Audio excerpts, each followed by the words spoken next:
Shalom saudaraku yang terkasih, kali ini kita akan membahas satu pertanyaan yang disampaikan kepada saya, Pak Pendeta, kecewa kepada Tuhan bolehkah? Nah, memang kita garap satu program tambahan, selain daripada khotbah, renungan, kemudian Bible study, kita juga akan menjawab pertanyaan-pertanyaan dari orang-orang yang mengirimkan pertanyaan kepada kami. Kalau ada pertanyaan pada saudara yang merasa perlu untuk dijawab sesuai dengan kebenaran firman Tuhan, silakan kirim ke nomor 081 Ya, saya pikir bahwa ada di antara kita yang pernah mengalami yang namanya kecewa. Kecewa kepada Tuhan, tentu berbagai alasan kenapa orang kemudian kecewa kepada Tuhan.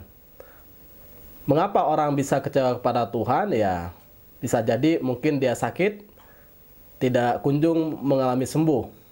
Atau dia bergumul tentang kehidupan secara ekonomi, tidak kunjung menjadi seorang yang sukses atau kaya.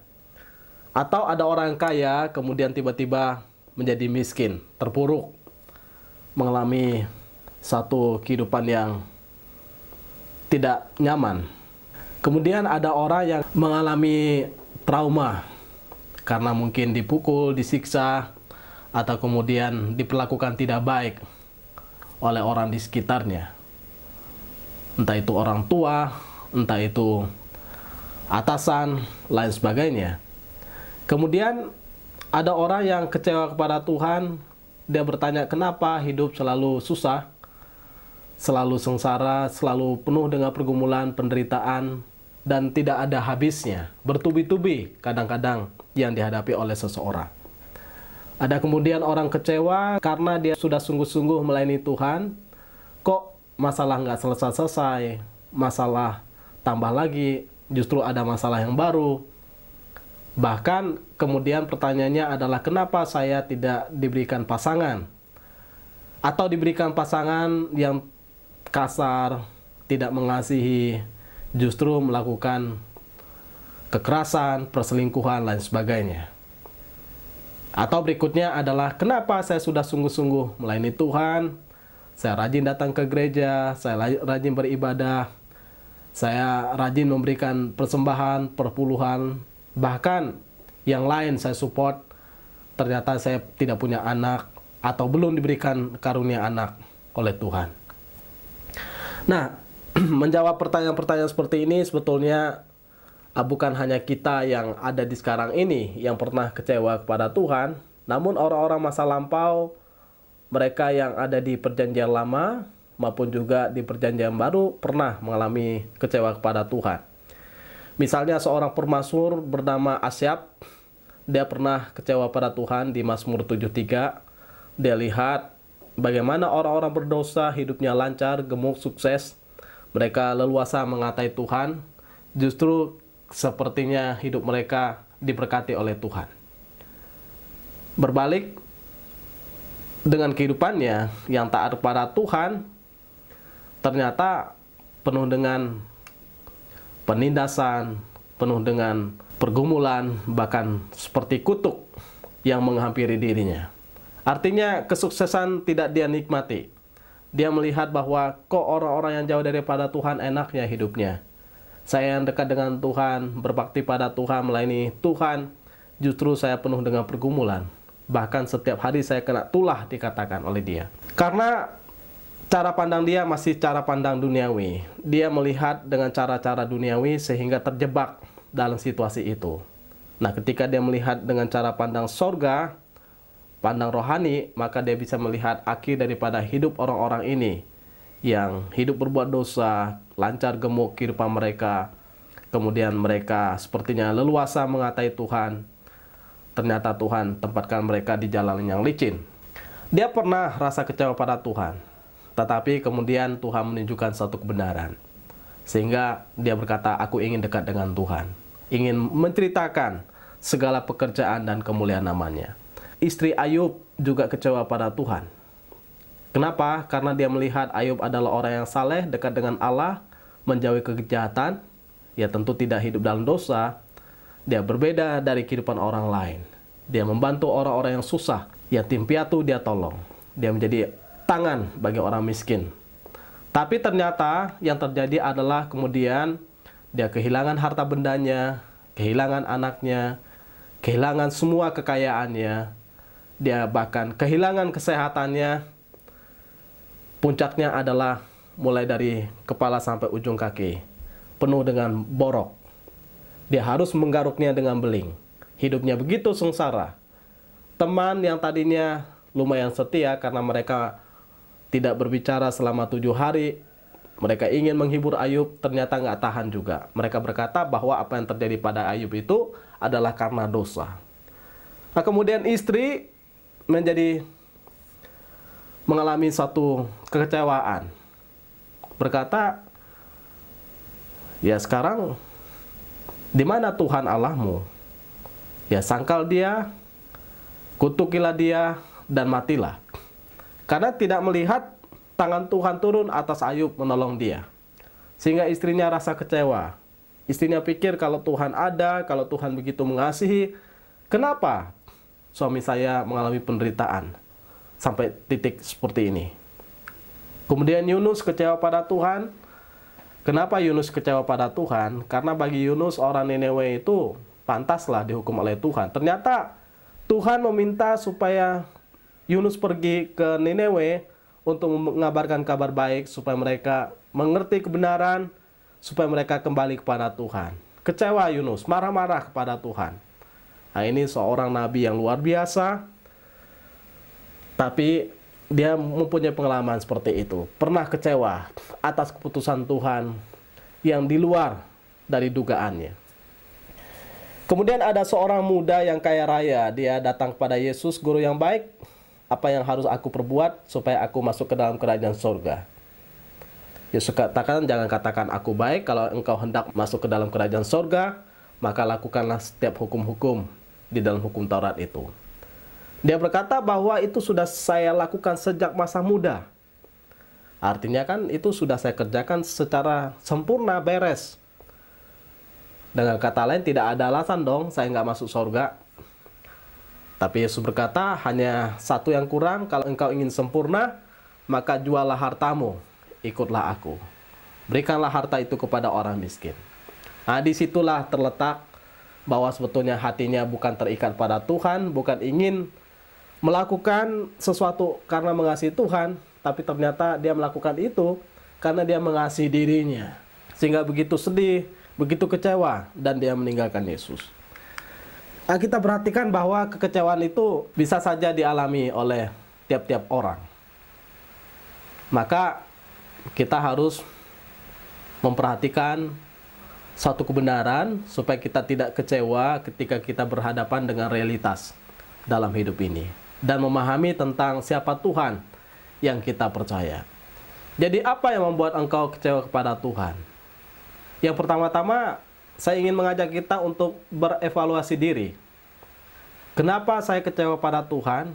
Ya karena, alasan kita kan pasti karena saya mengalami pergumulan, penderitaan, masalah tidak selesai, dan lain sebagainya yang tidak kita suka. Tapi mari kita berevaluasi diri. Apakah kita kecewa kepada Tuhan karena keinginan kita, kebutuhan kita tidak terpenuhi oleh Tuhan? Apakah Tuhan harus selalu memenuhi keinginan kebutuhan kita? Nah, kalau Tuhan harus selalu memenuhi, memberikan kebutuhan keinginan kita, berarti dia bukan Tuhan, kitalah Tuhan itu. Sehingga kita memaksa Tuhan harus menjadi pelayan kita, memenuhi apa yang kita inginkan. Jadi, layakkah kita kecewa pada Tuhan? Ya menurut saya tidak layak, karena dia adalah Allah yang tahu yang terbaik. Dia pencipta kita. Harusnya kitalah hidup jangan mengecewakan Tuhan. Kitalah yang hidup sesuai dengan kehendak-Nya. Sehingga saya selalu berevaluasi diri, bagaimana saya hidup, kenapa saya mengalami semua pergumulan ini. Saya meyakini bahwa tidak ada satupun atau satu titik pun yang terjadi pada kehidupan saya yang lolos daripada perhatian Tuhan, daripada kehendak Tuhan, daripada izinnya Tuhan dan maksud Tuhan bagi kehidupan saya. Sehingga saya selalu bisa percaya bahwa ketika Tuhan izinkan itu terjadi pada saya, itu tidak melebihi kekuatan saya. Nah, sehingga ada orang yang kecewa pada Tuhan karena pergumulan, karena masalah. Tapi kita juga bertanya, apakah karena saya berdosa sehingga saya mengalami pergumulan ini? Atau karena kesalahan saya? Karena ketidakbijaksanaan saya? Nah, di sini saya harus berevaluasi diri. Kalau saya mengalami penderitaan, kesulitan, karena kesalahan saya, karena saya tidak bijaksana, atau karena dosa saya, ya saya harus berevaluasi diri. Tapi kita tidak bisa pungkiri bahwa orang yang dekat dengan Tuhan sekalipun, mereka pasti mengalami yang namanya ujian, tantangan hidup, masalah yang Tuhan izinkan dalam kehidupan mereka. Kalau kita berdoa misalnya, doa kita kan nggak harus atau tidak selalu jawaban Tuhan iya. Kadang-kadang Tuhan menjawab doa kita, iya, tunggu dulu, atau tidak. Kalau iya, ada maksud Tuhan di sana. Kalau tidak, ada maksud Tuhan yang baik di sana. Bahkan kalau tunggu dulu, ada waktu Tuhan yang terbaik di sana. Sehingga kita nggak bisa berkata pada Tuhan, harus sekarang iya. Karena waktu Tuhan itu adalah waktu yang terbaik. Kadang iya, tunggu dulu, bahkan tidak. Ketika tidak, apakah Tuhan jahat? Nah, tidak. Mari kita lihat contoh ya. Misalnya, Paulus itu merasa bahwa ada utusan iblis di dalam tubuhnya. Orang mengartikan ada sakit yang ada dalam tubuhnya. Sehingga dia berdoa kepada Tuhan. 3 kali dia berdoa, mohon diangkat oleh Tuhan. Tapi jawabannya tetap sama. Cukuplah kasih karuniaku bagimu. Padahal siapa Paulus? Dia orang hebat, dipakai oleh Tuhan, memberitakan Injil luar biasa.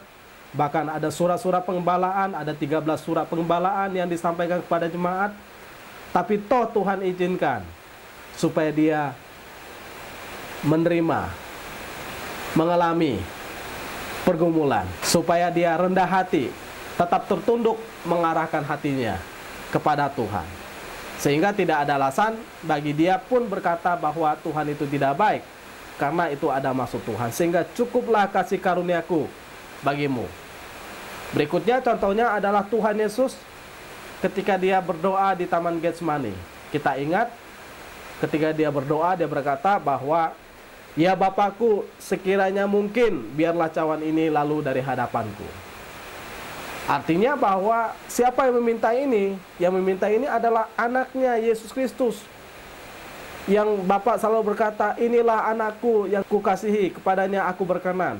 Inilah anak yang kukasihi, kepadanya aku berkenan. Berulang-ulang Bapa berkata kepada orang-orang yang bersama dengan Tuhan Yesus. Mereka mendengar bahwa Bapa berkata, inilah anakku yang kukasihi, kepadanya aku berkenan. Tapi ketika Yesus berdoa di Taman Getsemani, ya Bapakku, sekiranya mungkin biarlah cawan ini lalu dari hadapanku. Tapi Allah Bapa tidak mengiyakan.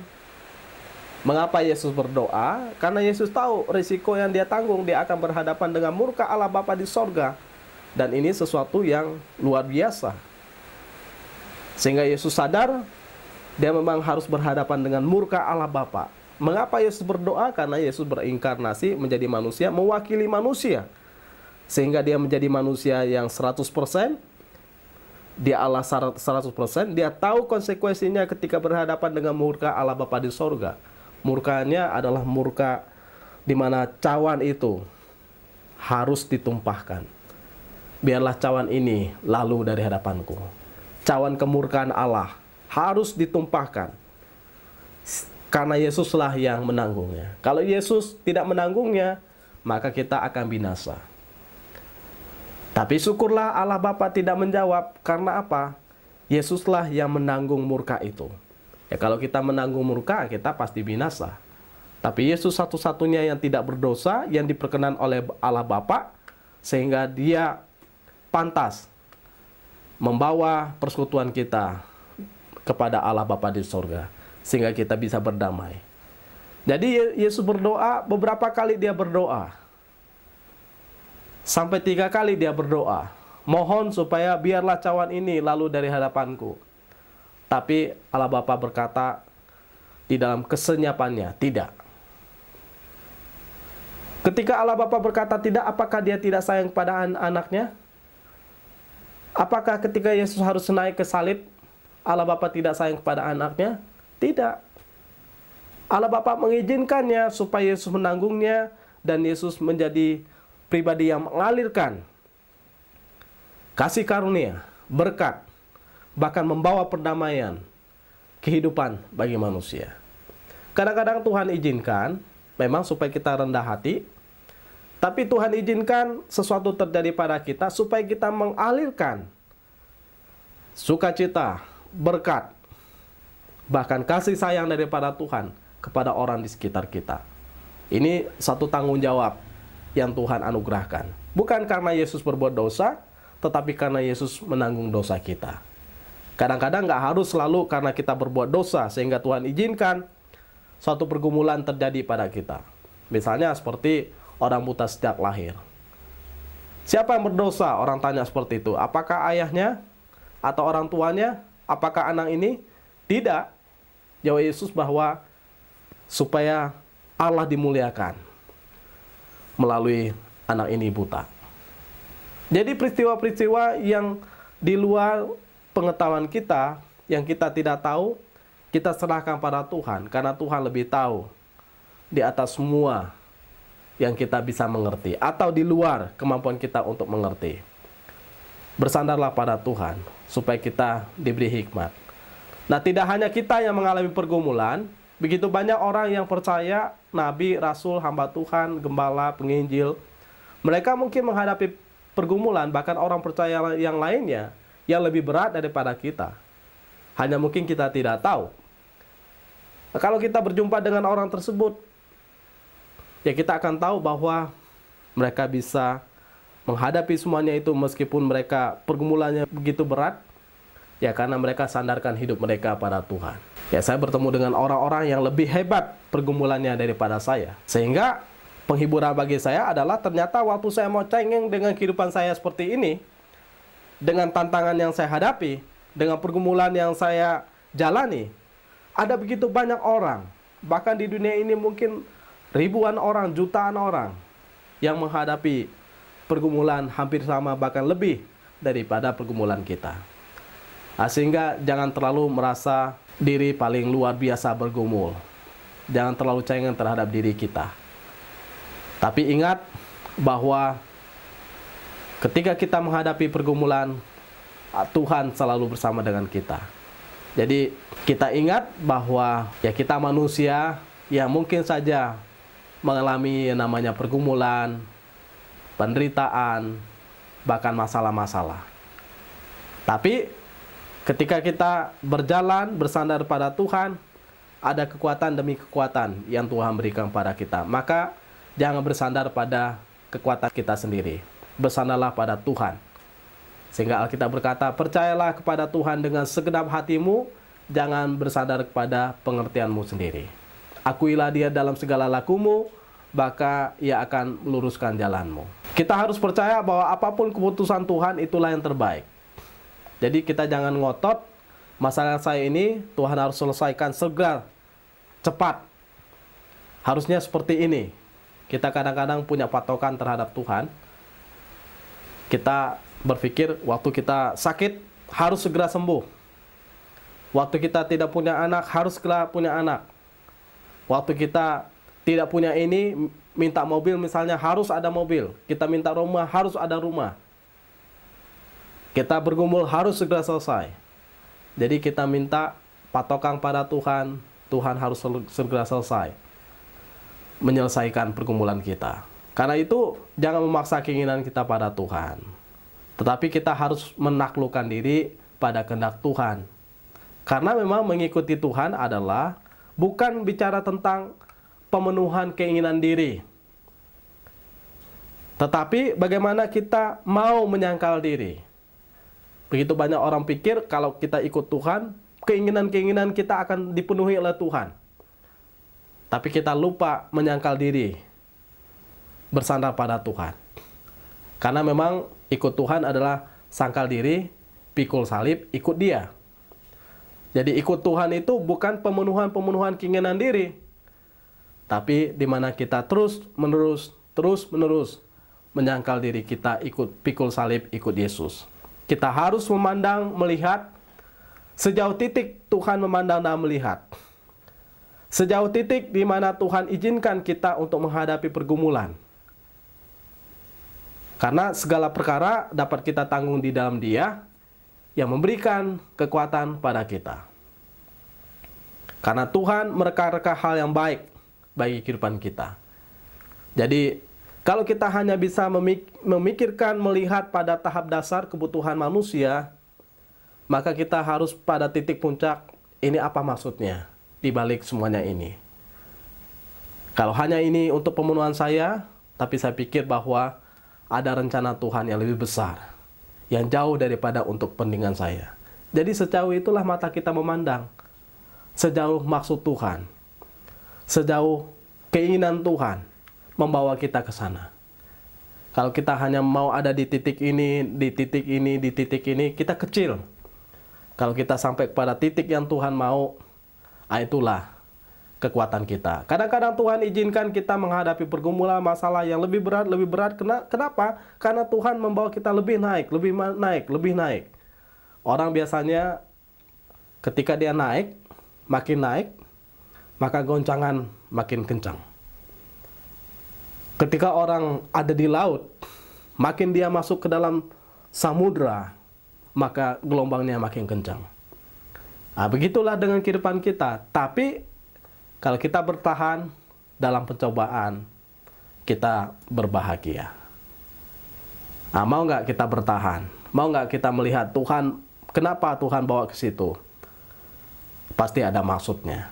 Jadi kita harus ingat bahwa kalau kita marah, kalau kita kecewa kepada Tuhan, itu tidak mengerjakan kebenaran, bahkan tidak mengerjakan kebaikan bagi hidup kita. Alkitab berkata, sebab amarah manusia tidak mengerjakan kebenaran di hadapan Allah. Ya, apa haknya kita kecewa kepada Tuhan? Tuhan pemberi hidup, Tuhan pemberi napas, Tuhan pemberi segalanya. Kita masih meminta pada Tuhan, lalu marah pada Tuhan. Apa haknya kita marah kepada Dia? Semua berkat yang kita terima itu asalnya daripada Tuhan. Nah, sekarang kita berhitung apa yang Tuhan sudah beri kepada saya. Nah, di situ waktu kita sudah berhitung, kita bisa mengucap syukur. Maka lebih baik bersyukur pada Tuhan, memuji Tuhan, meninggikan Tuhan. Kadang Tuhan izinkan kita naik, kadang ada proses, kadang ada goncangan, kadang ada badai yang besar.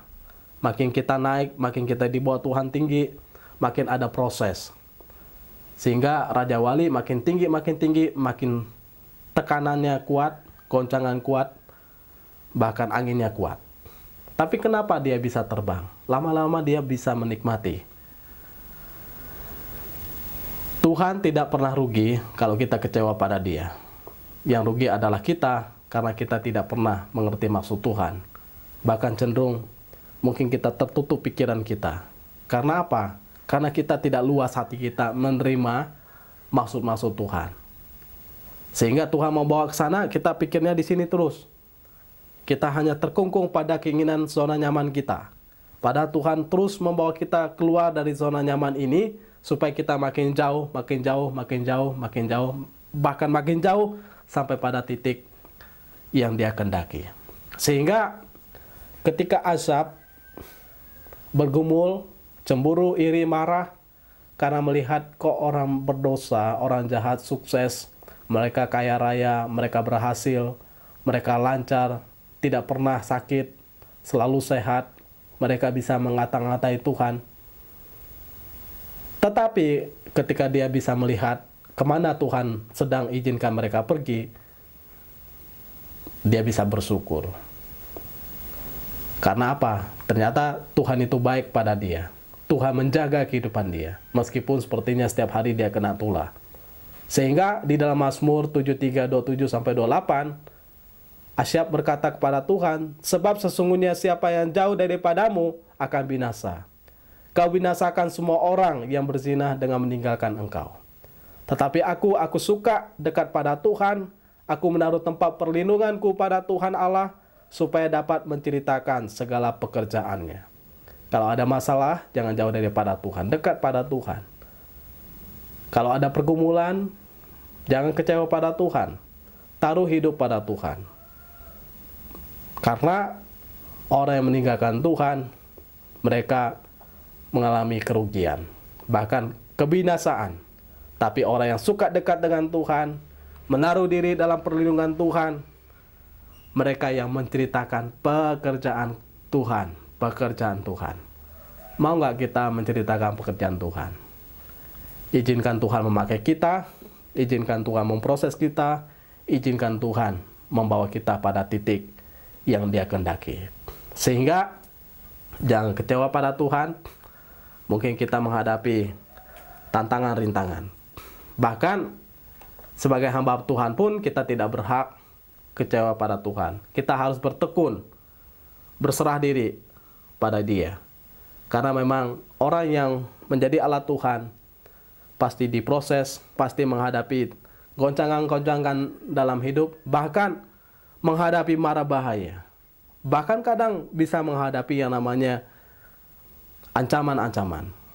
Sehingga kita baca Yohanes 16 ayat 1 sampai dengan ayat 4. Ini ayat menarik sekali, menguatkan kita untuk kita jangan pernah kecewa pada Tuhan. Semuanya ini kukatakan kepadamu supaya kamu jangan kecewa dan menolak aku. Kamu akan dikucilkan.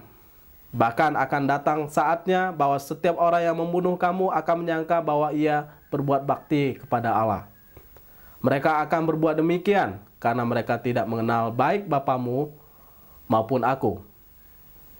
Tetapi semuanya ini kukatakan kepadamu supaya apabila datang saatnya kamu ingat bahwa aku telah mengatakannya kepadamu. Bahkan lebih dalam lagi Tuhan Yesus berkata, jangan pernah kecewa kalau kamu dikucilkan. Kalau kemudian ada orang berkata bahwa dia membunuh kita karena dia berbuat bakti kepada Tuhan, jangan pernah kecewa. Ya. Kenapa? Karena mereka berbuat seperti itu ya, mereka tidak mengenal Bapa dan tidak mengenal Yesus. Sehingga ya kita tidak perlu kecewa. Apapun yang Tuhan izinkan terjadi pada kita, itu ada maksudnya. Bahkan pada akhirnya itu mendatangkan kemuliaan bagi Allah Bapa di sorga. Tetaplah semangat, tetaplah setia. Ingat, jangan pernah kecewa. Tuhan Allah yang baik. Dia Allah yang selalu memimpin kehidupan kita. Waktu kita di air yang tenang, waktu kita di mara bahaya, kalau Tuhan izinkan terjadi, pasti ada maksudnya bagi kehidupan kita. Kiranya bagian ini menolong kita untuk kita terus bergantung pada Tuhan, memuliakan Dia. Terpujilah nama Tuhan. Amin.